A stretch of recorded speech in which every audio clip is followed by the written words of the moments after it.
হাসনাতকে মাথায় নয় ঘাড়ে শ্যুট করার পরামর্শ ভারতের সেনার। হাসনাত আবদুল্লার মাথায় নয় ঘাড়ে গুলি করার পরামর্শ দিয়েছেন ভারতের সাবেক সেনা কর্মকর্তা কর্নেল অবসর অজয় কে রায়না। এমনকি পোস্টে তিনি দাবি করেন ইনকিলাব মঞ্চের নেতা ওসমান হাদির পর পরবর্তী টার্গেট হতে যাচ্ছেন হাসনাত আবদুল্লাহ। পোস্টে হাসনাতের কোথায় গুলি করা উচিত সে সম্পর্কেও মন্তব্য করেন অজয় কে রায়না। তিনি লিখেন, গুলি করতে হবে ঘাড়ে, মাথায় নয়। প্রথমে তাকে নিশ্চুপ করাতে হবে এবং ছোট্ট ছোট্ট ভুলগুলোও শুধরে নেওয়া হবে।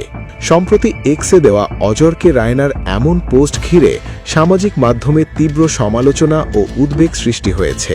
বাংলাদেশের একাধিক প্রভাবশালী রাজনৈতিক বিশ্লেষক দাবি করেন এটি কোনো সাধারণ মতামত নয়, বরং আন্তর্জাতিক প্ল্যাটফর্মে প্রকাশ্যে হত্যার হুমকি। কেউ কেউ ইনকিলাব মঞ্চের নেতা হাদির ওপর সাম্প্রতিক হামলার সঙ্গেও এই বক্তব্যের সম্ভাব্য যোগসূত্র থাকার শঙ্কা প্রকাশ করেছেন।